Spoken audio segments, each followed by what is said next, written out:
അങ്ങനെ നമ്മൾ പറമ്പിലിരുന്ന് നമ്മുടെ പൊതിച്ചോറ് കഴിക്കാൻ പോകണം കേട്ടോ. ഏലക്കയൊക്കെ എടുത്ത് എല്ലാവരും മടുത്ത് നിൽക്കുന്ന ടൈമിൽ അല്ലേ ഇതേപോലെ പറമ്പിലിരുന്ന് കഴിച്ചവരൊക്കെ ഉണ്ടെങ്കിൽ ഒന്ന് കമൻറ്റ് ചെയ്യണം.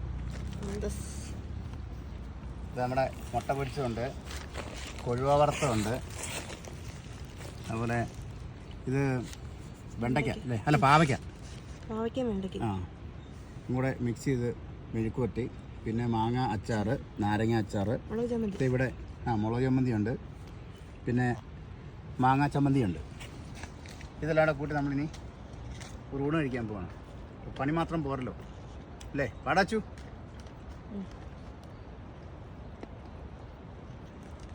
അപ്പോൾ ഇങ്ങനെയൊക്കെ ഇരുന്ന് കഴിച്ചവരുണ്ടെങ്കിൽ ഒന്ന് കമൻറ്റ് ചെയ്യണേ.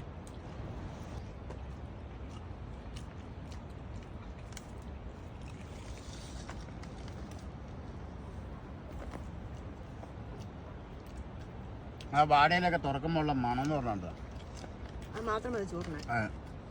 അത് ഇച്ചിരി കുറവായാലും അങ്ങനെ സുഹൃത്തുക്കളെ ഞങ്ങൾ ഏലത്തോട്ടത്തിലിരുന്നാണ് കഴിക്കുന്നത്. അല്ലേ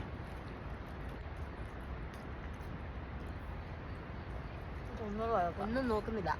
ഇന്നും മഴ പെയ്യാൻ സാധ്യതയുണ്ടല്ലേ. അപ്പം അതിന് മുമ്പ് എടുത്ത് തീരുവൊന്നുമില്ല.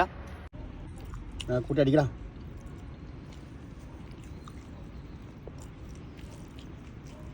അപ്പം അച്ഛൻ ഇന്ന് ക്ലാസ്സിലായിരുന്നു കേട്ടോ, ശനിയാഴ്ച ആയതുകൊണ്ട് അവനും കൂടിയാണ് കായ എടുക്കുന്നത്.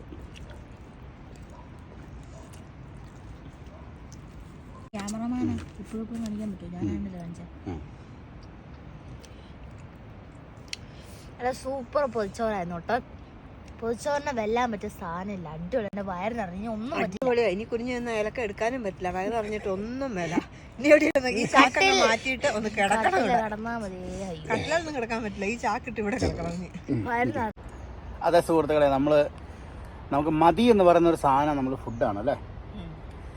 ബാക്കി ഏത് സാധനങ്ങളും നമ്മൾ പൈസ ആണെങ്കിലും എന്ത് ആഡംബര വസ്തുക്കൾ ഏതാണെങ്കിലും പോട്ടെ പോട്ടെ എന്ന് പറയും. പക്ഷേ ഏത് ശാപ്പാടാണെങ്കിലും ശാപ്പാട് കഴിച്ചു നമ്മുടെ ഒരു ചാൻ വയറ് നിറഞ്ഞാൽ പിന്നെ ആർക്കും ഫുഡ് വേണ്ട.